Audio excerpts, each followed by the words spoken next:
But this talk is something that I've been thinking about, and it's actually the reason I came here, because I think there are very different models of leadership. And I think we do have saints, I think we do have sinners, and I think we have a lot of people of the agnostics who just haven't thought an awful lot about it. But I've been thinking a lot about it because I think, again, we have a tremendous opportunity here at Dalhousie, at this Faculty of Management, to do something truly exceptional. And in the face of the economic crisis, if there was ever a new model of management education needed, it is now. I think the most interesting question for me about Enron is not that they did what they did, but why 77,000 people that were working for that organization, not a single person stepped forward and said, stop. And even the ultimate whistleblowers, the legal team, who was exploring that organization, had all received their buyout before they blew the whistle on the corporation. So very, very troubling story. So I don't think it's surprising that business leaders and government leaders and even some NGO leaders are getting this terrible stereotype associated with them.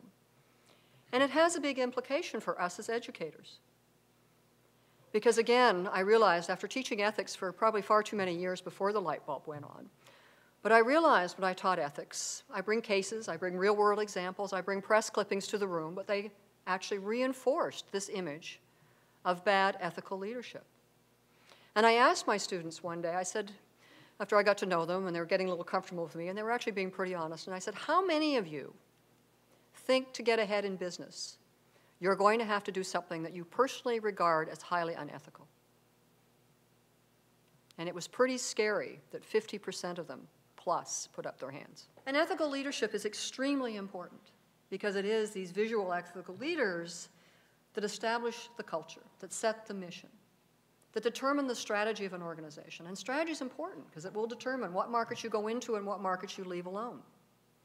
Should we do business in the former USSR? Because if you do, you're certainly going to be facing a huge plethora of challenges. What product markets should you enter into? Are they sustainable? What kinds of advertising should we do? They set the culture, and they really, again, establish whether or not there's going to be an ethics management system. Now, of course, they have to be an ethical person. They have to have ethical values. They have to stand tall. But they really are the chief ethics officer of their organization, and they have to visibly walk the talk of that organization.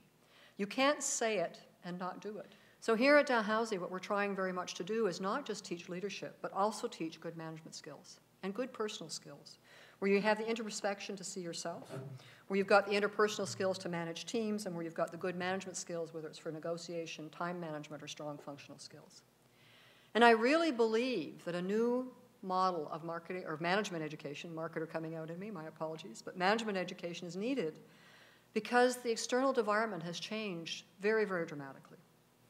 So again, customers, constituencies, they demand more. When people look at business today, for example, just making a profit isn't enough. Just using resources wisely isn't enough. So this is what we're trying to do here at Dalhousie.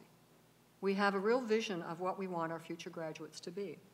So we want to be the international center of values-based management. We want our graduates to be leaders and managers in all sectors, the public sector, the business sector, civil society leaders. We want them to focus on sustainability and integrity, but we also want them to be good managers so that they get things done. And these are the attributes that we really think are going to distinguish those people from other graduates at any other university. And it's our challenge as a faculty to really try with our students, not to our students, with our students, because we have a co-created management model, to really work very strongly on co-created learning so that we learn together to solve problems. So it's a pretty daunting mission, but it's one that we take on willingly, even though we don't have all the answers to what it is that we're trying to do, because we have started down a very new path with very little acknowledgement or very little coverage of what is best practice. So we have an emergent program here, and that's kind of scary, and yes, as a dean, it makes my palms sweat, because we don't have perfect answers, but we do have faith that in working with our corporate and government partners, in working with our students, in working with the very well-intentioned people that we have in our 4 schools, we can do something truly remarkable. And I think, again, when I do my second talk, maybe for a year from now, we will see really significant progress in terms of what we've been able to accomplish with all of your help. So I'd be very happy to take any questions that you might have, but I hope that this talk has made you realize that there's far more to saints, sinners, and agnostics, and that managing ethics and managing corporate social responsibility is something that should be done, can be done, and is being done by some organizations.